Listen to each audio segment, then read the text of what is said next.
आप सभी के हृदय में विराजमान परमात्मा को मेरी राम राम। युद्ध अब पूरे उफान पर है।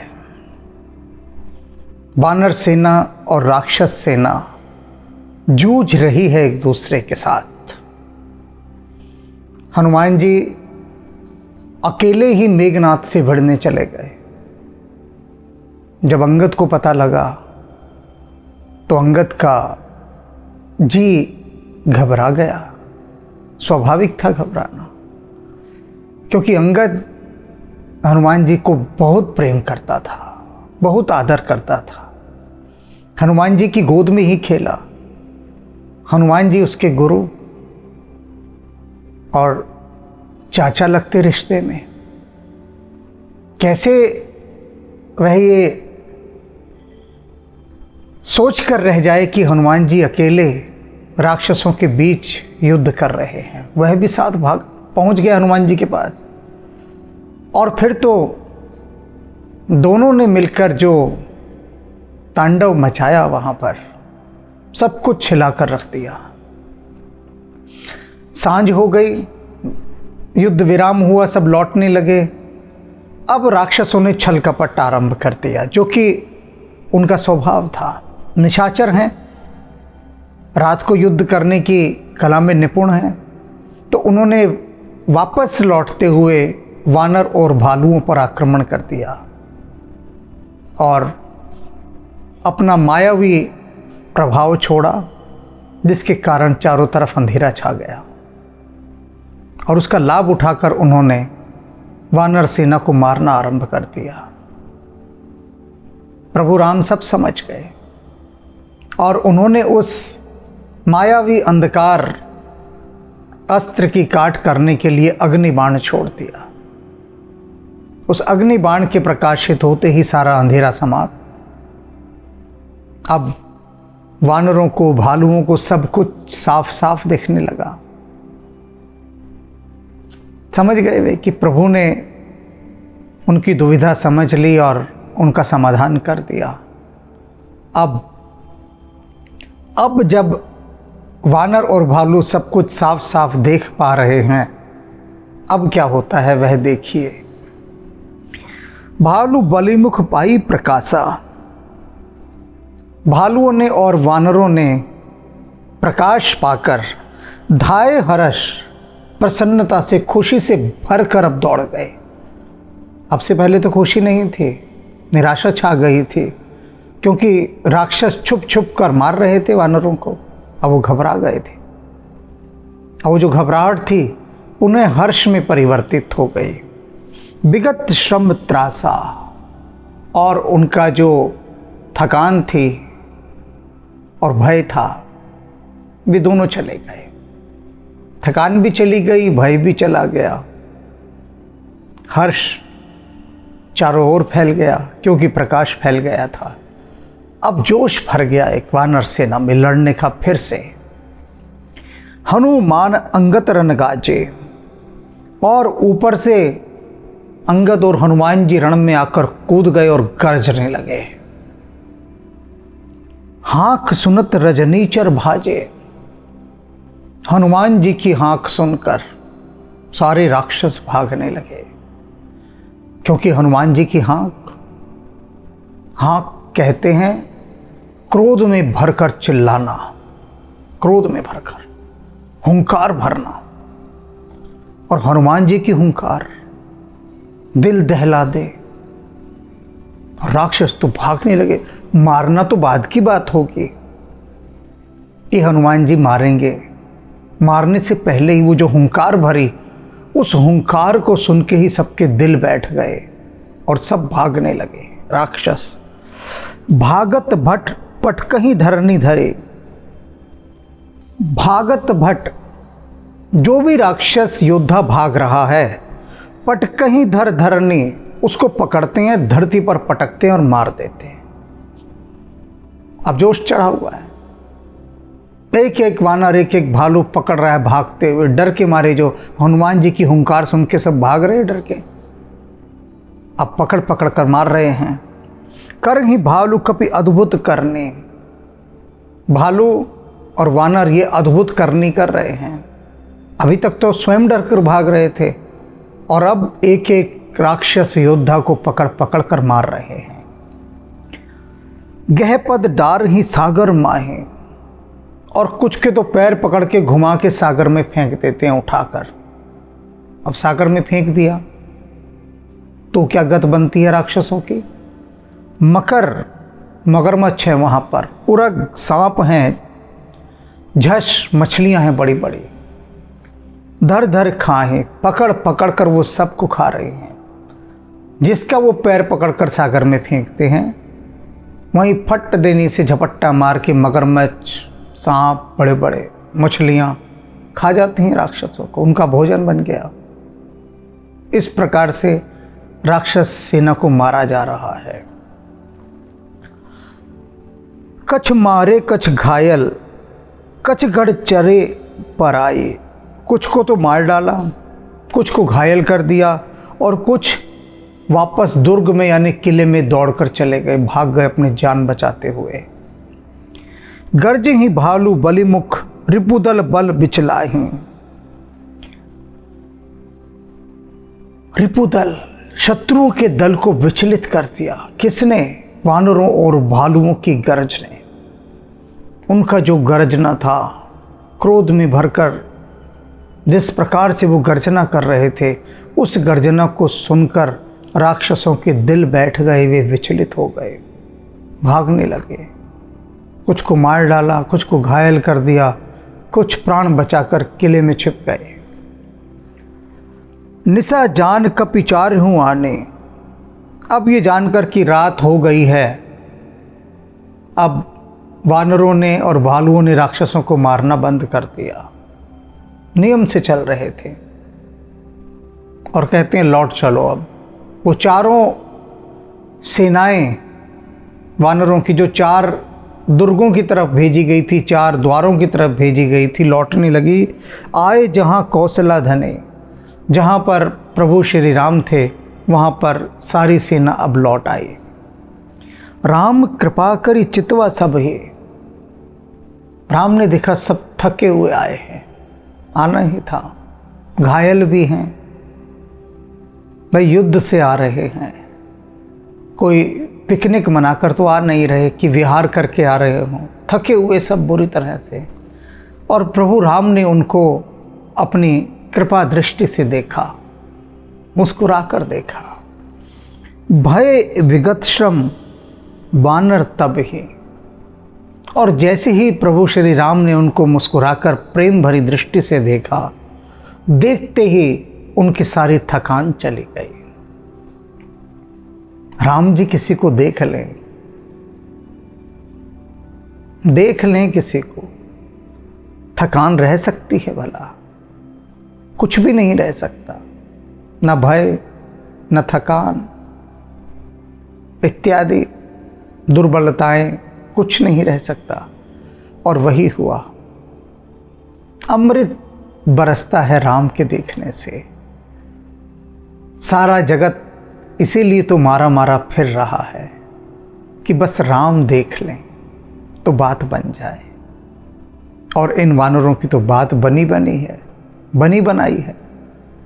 आते हैं राम के लिए ही लड़ने जा रहे हैं, लौट कर आते हैं राम के पास और राम की एक कृपा दृष्टि पाकर, प्रेम दृष्टि पाकर निहाल हो उठते हैं। सारी थकान सब गायब। उहाँ दशानंद सचिव हकारे। अब उधर रावण ने अपने सारे मंत्रिमंडल को बुला लिया कि आ जाओ, इमरजेंसी मीटिंग है, आपातकालीन बैठक, सभी आओ, बुला लिया सबको। सब सन कहे से सुफट जे मारे। और फिर रावण ने एक सूची निकाली और बताया कि देखो इतने योद्धा मेरे मारे गए आज। सबको बताया कि आज के युद्ध में इतने राक्षस वीर मारे गए। आधा कटक कपिन संहारा। रावण अपने मंत्रियों से कहता है कि मेरी आधी सेना को कपिन संहारा, इन बंदरों ने मार डाला है, आधी सेना को। अब ये जो वाक्य है रावण का, ये बहुत महत्वपूर्ण वाक्य है। इसे हम यूं ही छोड़कर आगे नहीं बढ़ सकते। रावण अपनी हार कभी मानता ही नहीं था। जन स्थान में जब खरदूषण और तिरशिरा अपने 14,000 राक्षस वीरों के साथ राम को मारने गए हैं, तब अकेले राम ने 14,000 राक्षसों की सेना को, खरदूषण और त्रिशिरा को देखते देखते मार डाला। देखते देखते अकेले राम ने। और रावण ने इस बात का कभी भरोसा ही नहीं किया। उसने कहा यह सब झूठ है, हो ही नहीं सकता, ये ज़रूर इंद्र का या कुबेर का काम है, इन सब की सहमति से या सम्मिलित राष्ट्रों की सेना ने छल कपट करके मेरे राक्षस वीरों को मारा है, अन्यथा ऐसा तो हो ही नहीं सकता कि एक व्यक्ति 14,000 राक्षस वीरों को मार दे और फिर उनके सेनापतियों को, महासेनापतियों को, खरदूषण और तिरशिरा। रावण मानता थोड़ी ना था अपनी बात को। और रावण बंदरों को, भालुओं को, मनुष्यों को कीड़े मकोड़े मानता था। और आज वही रावण अपने मंत्रिमंडल के सामने कह रहा है कि इन वानरों ने मेरी आधी सेना का संहार कर दिया। इसका क्या अर्थ है कि रावण भीतर से बहुत भयभीत हो चुका है और वह स्वीकार कर रहा है। रावण मानने वालों में से कहां है? अपनी हेठी जहां रावण की होती है, अपनी नाक जहां रावण की कटती है, रावण उसे कभी स्वीकार नहीं करता, कभी नहीं करता, लेकिन यहां कर रहा है। इसका मतलब कि सच में रावण की क्षति हुई है और वह उस क्षति को मान रहा है। आधा कटक कपिन संहारा, कहूँ बेगिका कर ही बिचारा। अपने मंत्रियों से कहता है भाई अब जल्दी बताओ, बेगी करूँ बेचारा, जल्दी से विचार करो कि आगे क्या किया जाए। क्योंकि अगर यही स्थिति रही तो बाकी की जो आधी कटक है, कटक माने सेना, वो आधी बाकी की बची हुई सेना भी मारी जाएगी।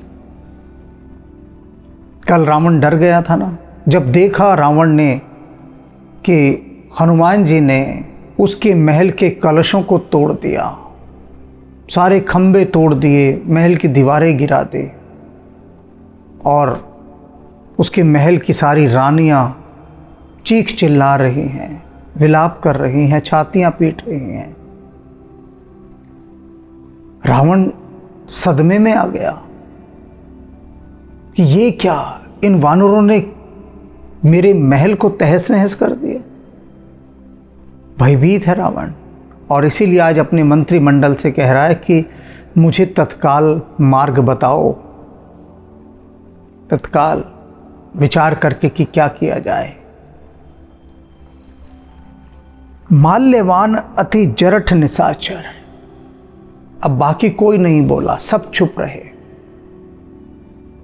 रावण की सभा में कोई बोलता ही नहीं था, बस एक विभीषण बोलता था या माल्यवान। सब जानते थे कि रावण कुछ पूछे तो चुप रहो, बोलो ही मत। थोड़ी देर में रावण खुद ही बोलेगा और जब रावण बोले तो कहो हाँ महाराज बिल्कुल ठीक, जो आपने कहा वही सत्य है, ऐसा ही होना चाहिए। जो रावण कहे, रावण की बस हाँ में हाँ मिलानी है, हाँ में हाँ, और कुछ नहीं करना। Boss is always right. ये रावण के यहां से शुरू हुआ है, मैं बता दूं। अंग्रेजों ने तो बहुत बाद में लिया, शुरू ये रावण के यहां से हुआ था कि रावण जो कहे, कहना है महाराज सत्य वचन, आपने जो कहा ठीक है महाराज, सत्य वचन। इसका अंग्रेजी रूपांतरण है बॉस इज ऑलवेज राइट। सारे मंत्री यही कहते थे कि महाराज आप बिल्कुल ठीक कह रहे हैं, खुद कभी सलाह नहीं देते थे, क्योंकि जो मंत्री कुछ कहेगा सही बात कहेगा और रावण उसे बर्दाश्त नहीं करेगा। तो मंत्री की शामत आएगी। सब चुप। अब पूछा माल्यवान, बोल रहे हैं, बाकी कोई नहीं बोला। और माल्यवान कैसे हैं? बहुत बूढ़े मंत्री हैं, सबसे वयोवृद्ध जो हैं मंत्रिमंडल में वे माल्यवान हैं। ये इनका पहला परिचय है। माल्यवान अति जरठ निशाचर, रावण मात पिता मंत्री बर। रावण का तो मंत्री है माल्यवान, लेकिन रावण का नाना भी है। कितने महत्वपूर्ण है माल्यवान, इससे अनुमान लगाया जा सकता है कि रावण की मां के पिता हैं, यानी रावण के नाना हुए। और रावण के नाना हुए तो रावण की राज परिषद में वे महामंत्री हैं। माल्यवान उच्च पद पर हैं। वे कहते हैं रावण से, अब बोला बचन नीति अति पावन। माल्यवान बहुत ही नीतिपूर्ण और पावन वचन कहते हैं रावण से। सुनु तात कछु मोर सिखावन। कहते हैं सुनो पुत्र, मैं तुम्हें कुछ सिखावन दे रहा हूं, कुछ बात सिखा रहा हूं, उस बात को सीख लो, जान लो। रावण की लंका में सभी 52 हाथ के नहीं थे। वैसे तो सभी थे, लेकिन जब हम सभी कहते हैं तो कुछ तो अच्छे होते हैं ना, पर वो अपवाद होते हैं। जैसे कि विभीषण, माल्यवान, ये रावण का विरोध भी कर देते थे। और इस समय रावण बेहद बौखलाया हुआ है। आधी सेना मारी गई, कुछ समझ नहीं आ रहा अब कैसे करें लंका की रक्षा।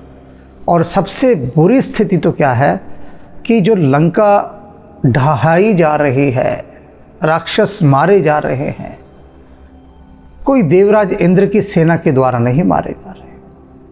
अगर इंद्र की सेना आकर रावण के राक्षसों को मारती तो गर्व की बात थी रावण के लिए। रावण कहता देवताओं से युद्ध हुआ, देवता तो है ही इतने शक्तिशाली, दिव्यास्त्र, देवास्त्र, न जाने कितने कितने प्रकार के वेपन्स उनके पास हैं, हथियार उनके पास हैं। तो रावण का सिर शर्म से नहीं झुकता। भाई देवता थे, इंद्र की सेना थी, हरा दिया, क्या करें। अब संसार क्या कहेगा कि अरे किसके हाथों पिटे, किसके हाथों पराजित हुए रावण? वानरों के हाथ से। प्रभु राम की भी देखिए कितनी दूरदर्शिता है। रावण को ऐसी जगह ले जाकर मार रहे हैं कि जहां रावण पानी भी नहीं मांगेगा, कि तुझे मरवाऊंगा मैं वानरों से, भालुओं से, उन आदिवासी जनजातियों से जिसको तूने कीड़े मकोड़ों की तरह समझा है, वे ही आकर तुझे मारेंगे। मैं कोई बड़े बड़े योद्धा नहीं ला रहा। वानरों के पास क्या है? नाखून है, पत्थर हैं, पेड़ हैं, बस। और उधर रावण की सेना के पास एक से एक हथियार हैं, एक से एक बढ़िया। भाई वो तो पूरी सेना है। और ये क्या है? ये तो राम के सेवक हैं, सेना थोड़ी ना है। ये राम की सेवा में निकले और उस सेवा में ही लड़ रहे हैं। तो कितना बड़ा विरोधाभासी अंतर, ये देखिए। और तिस पर भी सारे राक्षस मारे जा रहे हैं वानरों के हाथ। क्या कहता है अब सिखावन माल्यवान रावण से? जब ते तुम सीता हर आने, असगुन होई न जाई बखानी। माल्यवान कहते रावण से, सुनो पुत्र, जिस दिन से तुम सीता का हरण करके लाए हो ना, उस दिन से ये सारे अपशगुन शुरू हो गए हैं। असगुन होई न जाई बखाने। और इतने अपशगुन हो गए हैं कि उनका बखान नहीं किया जा सकता, वर्णन नहीं हो सकता। ये जो आज हम दिन देख रहे हैं, माल्यवान कह रहे हैं रावण से, ये सिर्फ उस सीता हरण के कारण है। ना तुम सीता का हरण करके लाते, और ना वो वानर यहाँ पर राम का दूत बन के आता हनुमान, और ना वो लंका जलाकर जाता। फिर उसके बाद अंगद आया। अंगद ने भी तुम्हारे पुत्र को मारा, हनुमान ने भी मारा। और अंगद ने तो कितनी बेइज्जती की तुम्हारी, तुम्हारा सारा सम्मान सब समाप्त कर दिया। कुछ बचा ही नहीं अंगद के आने के बाद रावण का सम्मान। और ये बात रावण ने स्वयं अनुभव की। कभी नहीं करता रावण, लेकिन रावण ने भी अपना सिर झुका लिया कि अब तेरी सारी इज्जत समाप्त, सब समाप्त। तो माल्यवान कह रहे हैं कि ये सारा सीता हरण के कारण सब कुछ हुआ है और जो हो भी रहा है अभी। वेद पुराण जासु जस गायो, राम विमुख काहू ने सुख पायो।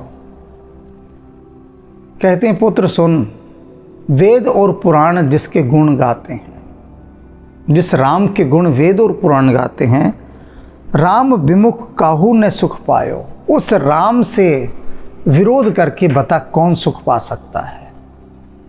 तो सोच रहा है सुखी हो जाएगा। उस राम से युद्ध करके तो सुखी हो जाएगा, बैर ठान के तो सुखी हो जाएगा, जिसका गुणगान वेद और पुराण करते हैं। और हिरण्याक्ष भ्राता सहित मधु कैटब बलवाना, जे ही मारे सोई अवतरहु कृपा सिंधु भगवान। कहते हैं जानता है पुत्र, जिसने हिरण्याक्ष को मारा, हिरण्यकशिपु को मारा, दोनों भाई थे, इन दोनों भाइयों को मारा। और मधु कैटब बलवान, मधु जो राक्षस था बहुत बलवान, उसको भी मारा। और जे ही मारे सोई अवतर हूँ कृपा सिंधु भगवान। इनको मधु कैटब को मारने वाले, हिरण्याक्ष हिरण्यकशिपु को मारने वाले, वे जो श्री हरि भगवान हैं, वे ही राम के रूप में अवतरित हुए हैं। जे ही मारे सोई अवतरे हूँ कृपा सिंधु भगवान। मधु कैटब जैसा राक्षस जो मारा ही नहीं जा सकता था, हिरण्याक्ष हिरण्यकशिपु, इन सबको जिन्होंने मारा वे राम रूप में यहाँ पर आए हैं। काल रूप खल बन दहन गुना कर घन बोध। वे कैसे हैं? ये राम काल रूप हैं, कुछ नहीं है, यमराज का साक्षात रूप है ये।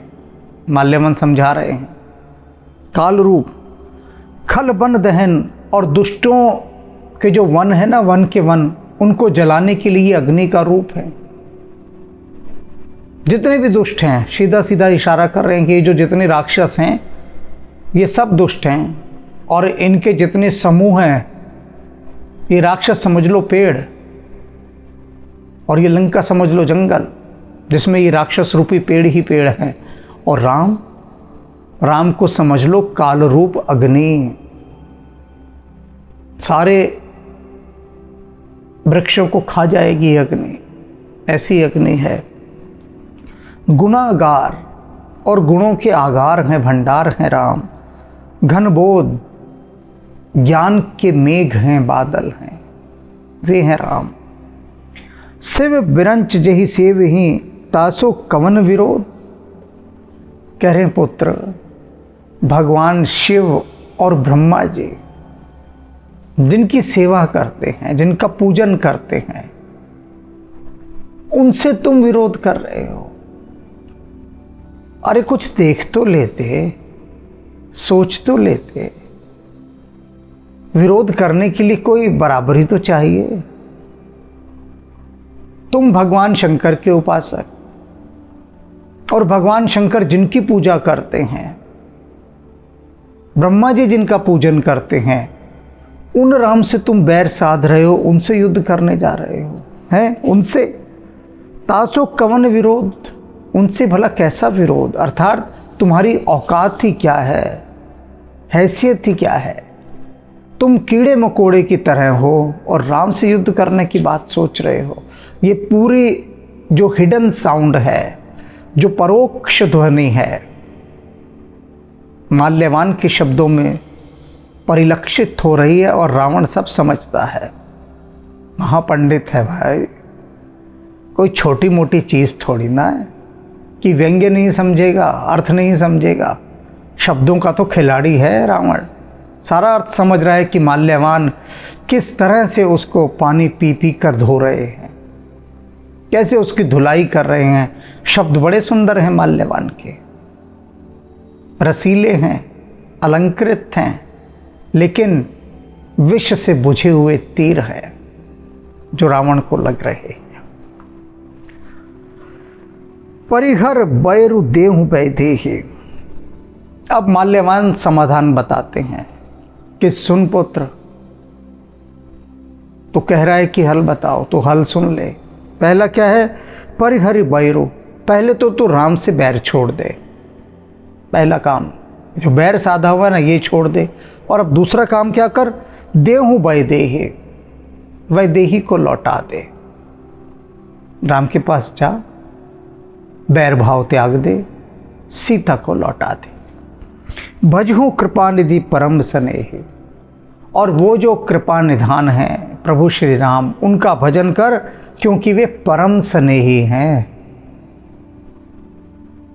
बैर नहीं रखते वो किसी के साथ। तू जाएगा, तुझे स्नेह पूर्वक अपना लेंगे, कृपा निधान है।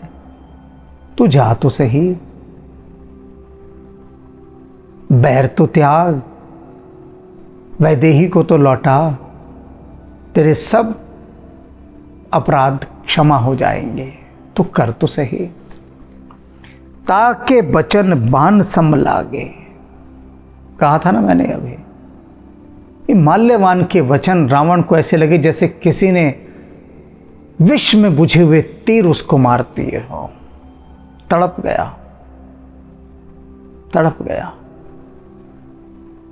क्योंकि रावण ने तो कसम खा रखी थी कि कुछ हो जाए, कुछ हो जाए, सीता को लौटाकर मैं अपनी हेठी नहीं करवाऊंगा।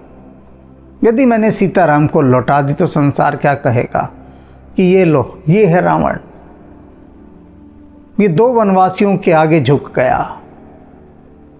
रावण झुकना नहीं जानता था, टूटना जानता था। टूट सकता है लेकिन झुक नहीं सकता, झुकेगा नहीं रावण। अब उसको माल्यवान के शब्द तीर की तरह लगे। करिया मुंह करी जाही अभागे। रावण महापंडित है, महाज्ञानी है। ये बात रावण के जो भक्त हैं बड़े आदर से, बड़े गर्व से अपनी छाती ठोक ठोक कर कहते हैं, महापंडित रावण, राम से श्रेष्ठ रावण। राम तो कुछ भी नहीं था जी रावण के आगे। रावण महापंडित था, राम को तो कोई ज्ञान ही नहीं था। ना समझूं कि ऐसी ऐसी टोलियां बनी हुई हैं, रावण को महापंडित। अब उसी महापंडित की बात सुन लो। माल्यवान जो कि नाना है रावण के, वयोवृद्ध हैं, बुजुर्ग हैं सबसे, रावण को समझाया भी कितने प्यार से। रावण क्या कहता है अपने नाना के लिए? विचार करना, महापंडित रावण अपने नाना के लिए क्या कहता है कि अरे अभागे, मुंह काला करके यहां से निकल जा। आप अपने नाना को ये शब्द कह देंगे? सोचिए, जो भी इस समय सुन रहा है यहां, वह सोचे कि उसके नाना सामने बैठे हैं और वे उसे कुछ सलाह दे रहे हैं, पूछने पर सलाह दे रहे हैं, बिना मांगे नहीं। तो क्या यहाँ जितने भी सज्जन सुन रहे हैं, क्या वे इस बात से सहमत हैं कि वे अपने नाना से कहेंगे कि अबे ओ अभागे, अपना मुंह काला कर और निकल यहाँ से? नहीं कहेंगे ना।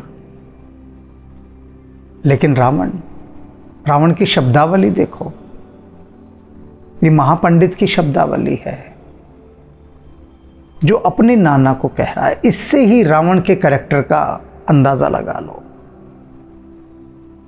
जो लोग ये भी कहते हैं ना कि वो चारों वेदों का ज्ञाता, अब चारों वेदों का ज्ञाता अपने नाना के लिए कह रहा है कि अरे ओ अभागे, अपना मुंह काला कर और यहां से निकल ले। भाषा देखिए, चारों वेदों के ज्ञाता की कितनी सौंदर्य संपन्न भाषा है। ऐसी भाषा तो आप भी कल्पना नहीं कर सकते। अच्छे भले प्यारे लोग भी इस समय ये प्रसंग सुन रहे हैं, और वे लोग भी सुन रहे हैं जो भले और प्यारे अभी नहीं हुए हैं, होने की यात्रा में हैं लेकिन अभी हुए नहीं हैं। लेकिन वे लोग जो भले और प्यारे अभी नहीं हुए हैं, वे भी अपने नाना को ऐसी बात नहीं कहेंगे। रावण ने कह दी, समझ लो इसी से, बूढ़ भय सी नाते मारते हूं तो ही। कह रहा है कि बूढ़ भय से, तू बहुत बूढ़ा हो गया है, न तो मरते हूं तो ही, नहीं तो मैं तुझे अभी मार डालता। यही सुनना बाकी रह गया था। जो सुनने योग्य था तो वह तो मैंने सुना दिया। अब ये कहना और बाकी रह गया था रावण की तरफ से। अपने नाना को कह रहा है कि अबे वो बूढ़े, तू बूढ़ा है, नहीं तो मैं तुझे अभी मार डालता। ये बात कहने के लिए, क्या बात कहने के लिए? कि सीता राम को लौटा दी जाए। बताओ, सोचो, क्या गलत कह दिया? परामर्श ही तो दिया है ना। तूने खुद परामर्श मांगा अपने मंत्रियों से कि मुझे बताओ क्या किया जाए, बचा कैसे जाए। किस लिए रावण पूछ रहा है कि वानरों की सेना जो आधी राक्षसों को मार चुकी है, शेष बचे हुए बाकी राक्षसों को न मारे, लंका की रक्षा हो जाए, इसके लिए रावण अपने मंत्रिमंडल से पूछ रहा है। अब वो समाधान ही तो माल्यवान दे रहे हैं कि झगड़े की जड़ खत्म करना बेटा, लौटा दे सीता को। अब लग गई आग रावण।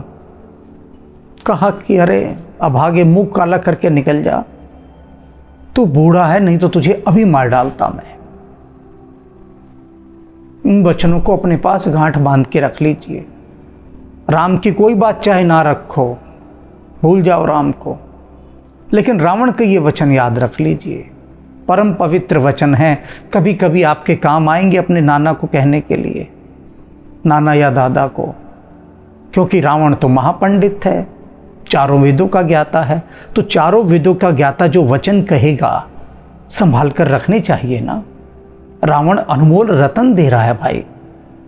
आप अपने अपने दादा नानाओं को यही कहना कि अबे अभागे निकल, मुंह काला कर यहां से, तू बूढ़ा हो गया, नहीं तो मैं तुझे अभी मार डालता। चारों वेदों के ज्ञाता महापंडित रावण के वचन संभाल कर रखिए, लिख लीजिए, याद कीजिए, प्रतिदिन काम आएंगे, बहुत मूल्यवान है ये। अब जन नयन दिखावे समोही, एक वचन और आ गया है। रावण कहता है अपने नाना से कि निकल जा यहां से मुंह काला करके, और दोबारा मेरी इन आंखों के सामने कभी आना मत। चेतावनी भी दे दी, ये चेतावनी भी लिख लीजिए, अपने पास संभाल कर रख लीजिए। ते ही अपने मन अस अनुमाना, बद्यो चहत एही कृपा निधाना। अब माल्यवान जो रावण के नाना है, रावण का ये वचन सुने उन्होंने, ते ही अपने मन अस अनुमाना।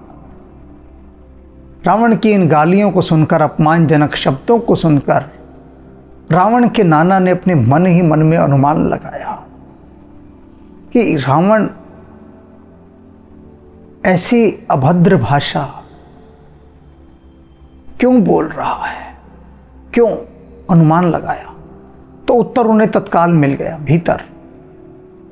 भाई पवित्र और शुद्ध आत्मा तो थे ही माल्यवान, तो जो भी पवित्र होता है, शुद्ध आत्मा होता है, उसके हृदय के भीतर अपने आप उत्तर आ जाते हैं। इधर वो प्रश्न करता है, उधर उत्तर आ जाता है, लेकिन बस शर्त यही है कि पवित्र होना चाहिए भीतर से, तब उत्तर आते हैं, वैसे नहीं आएंगे। अब उनके भीतर क्या उत्तर आया? बद्यो चहत एही कृपा निधाना। माल्यवान कहते हैं रावण का कोई कसूर नहीं है, कोई कसूर नहीं है रावण। ये तो राम ही हठ पकड़ बैठे कि इसे मुझे मारना ही मारना है, इसे तारना ही तारना है। कहते जब कृपा निधान मारने पर आ जाए फिर कौन बचा सकता है? राम ही मन में ठान ले किसी तो मारना ही है। फिर तो सरस्वती भी आकर सहयोग करती है, कर ही रही है। चारों वेदों के ज्ञाता महापंडित रावण की जीभ पर आकर बैठ गई और रावण से क्या क्या बुलवा रही है। काल रावण के सिर पर आकर बैठ गया कि भैया जाने न देंगे, बचने का कोई रास्ता नहीं है, क्योंकि कृपा निधान राम जी ने ठान लिया है कि भैया सीता का हरण करके ले गया है तो छोड़ूंगा तो तुझे नहीं, मैं मारकर ही छोड़ूंगा, छोड़ तो दूंगा पर मारकर छोड़ूंगा, ऐसे नहीं छोड़ूंगा।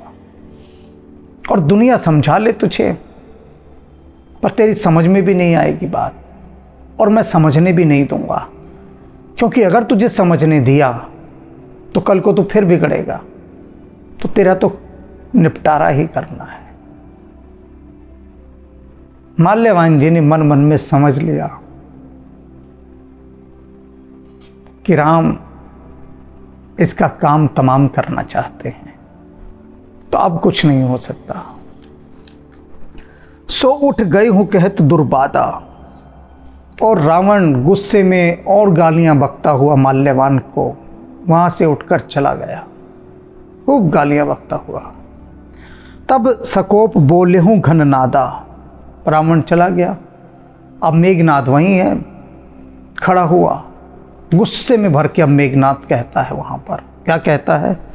कौतुक प्रात देख हूं मोरा, कि सुबह होने दो, युद्ध होगा और फिर मेरा कौतुक देखना, यानी मेरी वीरता देखना, मेरे कारनामे देखना सुबह होने पर। कल मैं लड़ने जाऊंगा। करी हूं बहुत कहो का थोड़ा, और बहुत कुछ उत्पात मचाऊंगा मैं, विध्वंस मचाऊंगा बहुत कुछ, और जो भी कुछ मैं उसके बारे में अभी बताऊंगा वह सब थोड़ा होगा, इसलिए मैं ज़्यादा बात नहीं बोलता। बस यही कह रहा हूं कि कल मैं युद्ध करने जाऊंगा और देखना क्या उत्पात मचाता हूं, और जो भी मैंने अभी कहा वो तो बहुत थोड़ा है, वहां तो मैं गजब ढा दूंगा। ऐसी उसने घोषणा की। रावण तक भी घोषणा पहुंची कि मेघनाद ने घोषणा की है। रावण तो प्रसन्न हो गया, उसने बुलवाया मेघनाद को कि बेटा आजा मेरे पास। मेघनाद पहुंचता है रावण के पास। सुन सुत बचन भरोस आवा, मेघनाद वीरों का वीर, उसके ऐसे वचन सुनकर रावण को बड़ा भरोसा आ गया। किस बात का भरोसा? अपनी विजय का, कि अब तो मैं जीत जाऊंगा, क्योंकि मेघनाद आज तक किसी भी युद्ध में पराजित नहीं हुआ था। मेघनाद को निकुंबला देवी सिद्ध थी, वह किसी भी युद्ध के लिए जाता था, निकुंबला देवी का आह्वान करता था, और निकुंबला देवी का ये वचन था कि मेघनाद, मेरा अनुष्ठान करने के बाद जब तू युद्ध में जाएगा मैं तेरी सहायक होंगी, तो किसी भी युद्ध में पराजित नहीं होगा।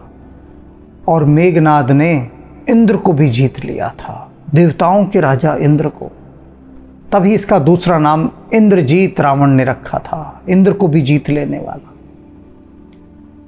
भला इंद्र को कोई जीत सकता है? देवताओं के राजा को जीत लिया मेघनाद, इंद्रजीत कहलाया। तो रावण को भरोसा आ गया, क्योंकि यही मेघनाद हनुमान जी को बांध कर लाया था, और किसी में हिम्मत नहीं थी, मेघनाद बांध कर लाया था। तो रावण को भरोसा आना ही था। प्रीत समेत अंक बैठावा, बड़े प्रेम के साथ उसने मेघनाद को अपनी गोद में बिठाया, उत्साहवर्धन किया, प्रेम किया, शाबाशी दी। करत विचार भय हो भिनसारा, और विचार करता रहा उसके साथ बैठकर, मेघनाद के साथ, कि क्या रणनीति होगी, किस किस प्रकार से युद्ध लड़ा जाएगा। और ये सब बातचीत करते करते सुबह हो गई। लागे कपि पुन चहु दुआरा, और इधर सुबह हुई तो पता लगा कि भैया वानर सेना तो आके दरवाजों से चिपक गई है, आकर लग गई है, तोड़ रही है दरवाजे। वो जैसे आदमी अपनी ड्यूटी पर जाता है सुबह टाइम से, ऐसे वानर सेना सुबह उठी, घेर लिया लंका को, दरवाजे पीट रही है लंका के, तोड़ने के लिए द्वार उसके, सुबह से जा लगे दरवाज़ों पर। कोप कपिन दुर्घट घट घेरा, और वानर ने क्रोध में भरकर गुस्साए हुए वानर सारे पूरा किला घेर लिया सबने। नगर कोलाहल भयहु घनेरा, पूरी लंका के अंदर फिर से कोलाहल छा गया। सब चीखने लगे, चिल्लाने लगे कि लो फिर वानर सेना आ गई, अब फिर तबाही होगी, फिर विनाश होगा। हनुमान जी के जाने से ही लंका में इतनी घबराहट, इतनी बेचैनी फैल गई थी। और जाते जाते हनुमान जी यह बात कह गए थे कि मैं राम की सेना का सबसे दुर्बल वानर हूँ, सबसे कमज़ोर, सबसे कमज़ोर, इतना कमज़ोर कि मुझे उन्होंने कहा इसके बस का कुछ नहीं है करना। ऐसा करो, इसको हरकारा बनाकर भेजो, यानी डाकिया बनाकर, पोस्टमैन, दूत। तो हनुमान जी कहते कि मैं किसी काम का नहीं, इतना कमज़ोर, दुर्बल। तो राम जी ने कहा अच्छा चलो इसको भी काम दो, इसको भेज दो डाकिया बना कर। अब लंकावासी सोच रहे हैं कि जो सबसे दुर्बल वानर जिसे डाकिया बनाकर हनुमान जी ने भेजा, वो दुर्बल वानर इतनी तबाही कर रहा है, सारे सैनिकों को मार डाला, रावण के पुत्र को मार दिया, लंका जला दी, तो भैया वो कैसे होंगे जो बलवान है? ये दुर्बल ये हाल कर गया। तो ये जो हनुमान जी वहाँ मंत्र गा आए थे ना, अपना जो अपनी तारीफ वहाँ कर आए थे जाकर कि मैं सबसे नकारा, निकम्मा, किसी काम का नहीं, मैं बहुत दुर्बल वानर हूँ, इस वाक्य ने होश उड़ा दिए लंका वालों कि जब हनुमान जैसा वानर ये हाल कर गया हमारी लंका का, तो बाकी आने वाले घबराहट, बेचैनी। अब ये कितनी गहरी सोच है हनुमान जी की, मनोवैज्ञानिक, शत्रु को तोड़ देने की, बुरी तरह से तोड़ देने की। हनुमान जी ने वहाँ ये नहीं कहा कि अरे देखो मैं क्या क्या कर दिया, मैंने कितना कुछ किया, ये मार दिए, वो मार दिए, सागर लांग दिया, और मेरे जैसे पता नहीं कितने हैं यहाँ वहाँ पर किष्किंधा में। ऐसा एक बार भी नहीं बोला। अपनी बड़ाई तो कहीं की ही नहीं हनुमान जी ने, बल्कि अपने को दीनहीन दिखा रहे हैं। अब इसका और प्रभाव पड़ा, कांप गए सारे राक्षस, पूरी लंका घबराई हुई है। अब सुबह पीट रहे ना दरवाजा वानर आके, तो पूरे नगर में कोलाहल मच गया। विविधा युद्ध धर निशिचर धाये, सभी राक्षस विभिन्न प्रकार के आयुध यानी हथियार ले लेकर दौड़े। ये तो दरवाजा तोड़ देंगे, किले के कपाट तोड़ डालेंगे, मारो इनको। भागे विभिन्न प्रकार के हथियार लेकर, गढ़ते पर्वत शिखर ढहाए, और ऊपर से बड़े बड़े पत्थरों की वर्षा करने लगे। युद्धों में यही होता था, जो किले के अंदर होते थे वो ऊपर पत्थर रखते थे, बड़े बड़े फेंक फेंक कर मारते थे, और वही करने लगे ये राक्षस। ढाए महिदर शिखर कोटिन विविध विधि गोल चलाए। अब ऐसा लगा कि जो करोड़ों पत्थर फेंक रहे थे, ढाए महिदर शिखर कोटिन विविध विधि गोला चले, जैसे बड़े बड़े गोले चल रहे हो। मारते थे पत्थर फेंक फेंक के, बड़े बड़े चट्टाने, यंत्र होते थे जिनसे फेंके जाते थे। अब ऐसा लगता था कि जैसे आग का गोला आ रहा हो कोई। आकाश से भी तो उल्का वृष्टि होती है ना, तो जैसे उल्का वृष्टि हो रही हो, ऐसे आग के गोले जैसे चल रहे हो, ये पत्थर ऐसे लग रहे थे। गहरात जिम पविपात, और ऐसे गरजते थे जैसे कि इंद्र का वज्र हो।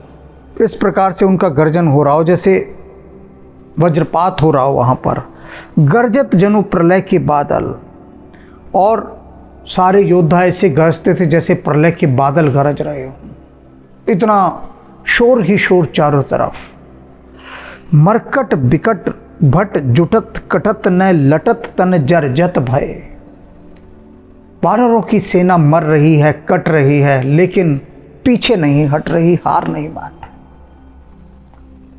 राक्षस भारी पड़ने लगे वानर सेना पर, लेकिन वो पीछे नहीं हटे। उनके शरीर पत्थरों से छलनी हो रहे हैं, मर रहे हैं, कट रहे हैं, लेकिन हार नहीं मान रहे। पीछे हटने को राजी नहीं है वानर सेना, मरने को तैयार है, पीछे नहीं हटेगी।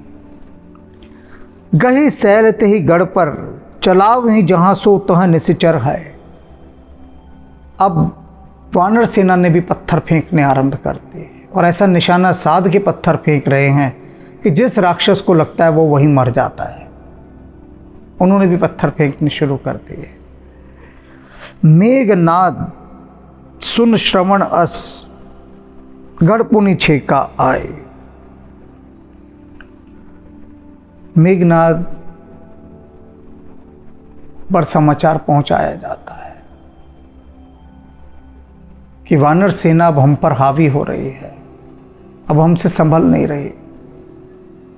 हम जितने पत्थर बरसा सकते थे बरसा दिए, अब तो वानरों ने हमारे ऊपर पत्थर बरसाने शुरू कर दिए हैं और उनका पत्थर ऐसा है कि जिसे लगता है वही राक्षस मर जाता है। अब एक एक करके राक्षसों की संख्या कम होने लगी है। मेघनाद पर यह समाचार पहुंचाया गया। अब मेघनाद रण क्षेत्र में कूदने को तैयार है।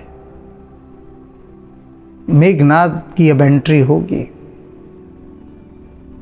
युद्ध में। अब खुलकर मेघनाद प्रवेश करेगा, क्योंकि उसने कह दिया था कल रात को ही कि देखना सुबह मैं क्या करता हूं। पहुंचा समाचार, हार रहे हैं जी, अब हमारे बस का नहीं इस वानर सेना को संभालना, हमें पीछे हटना पड़ेगा। अब मेघनाद आता है तो मेघनाद की बारी है। कल तक तो हमें रुकना ही होगा, तब तक हम यही विचार कर लें कि किस प्रकार से ये वानर सेना एक प्रशिक्षित सेना के साथ लड़ रही है। ये युद्ध बेमेल युद्ध था, कहीं मेल थोड़ी ना था इस युद्ध का। रावण की सेना एक से एक अस्त्र शस्त्र, सारे आधुनिक हथियार उसके पास, और इनके पास क्या, कोई प्रशिक्षण नहीं, कोई ट्रेनिंग नहीं, कुछ नहीं, बस शरीर का बल है। पत्थर हैं, पेड़ हैं, इनके नाखून हैं, दांत हैं, बस यही है। ये जो सबसे बड़ी चीज़ प्रभु राम ने यहाँ पर स्थापित की कि युद्ध के लिए आत्मबल की आवश्यकता होती है। शस्त्रों से यदि युद्ध जीते जाते तो रावण विजयी होता।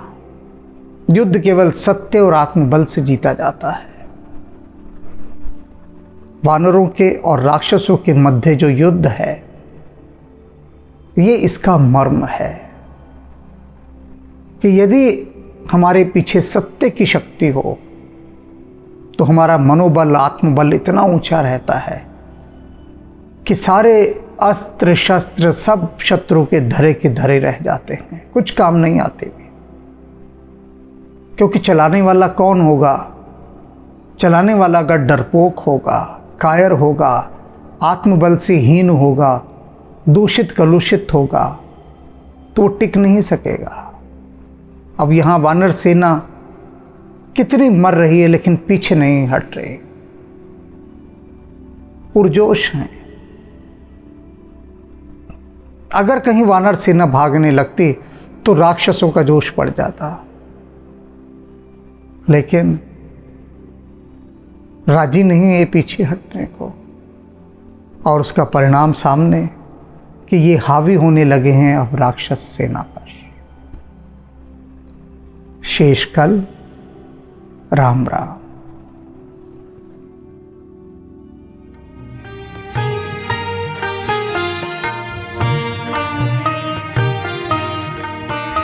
जय उदधि उल्लंघक सिय दुख भंजक अक्षय शय हनुमंता। जय लंक विदाहक खल संहारक राम वियोग निहंता।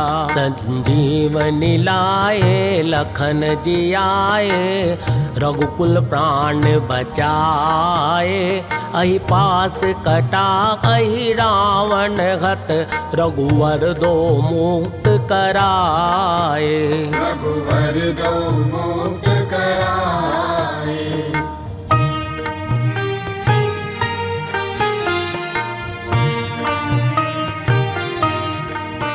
सनकादित सारद शेष विशारद तब बल को नहीं जाना। तो ही भक्त प्यारे शास्त्र पुकारे द्रवौ सो श्री हनुमाना। त्रेता द्वापर कलि सत भूषासक सब सुख राशि अनंता। महाकाल स्वरूपा अखत अनूपा गोजन पालक संता। भोजन पालक संता।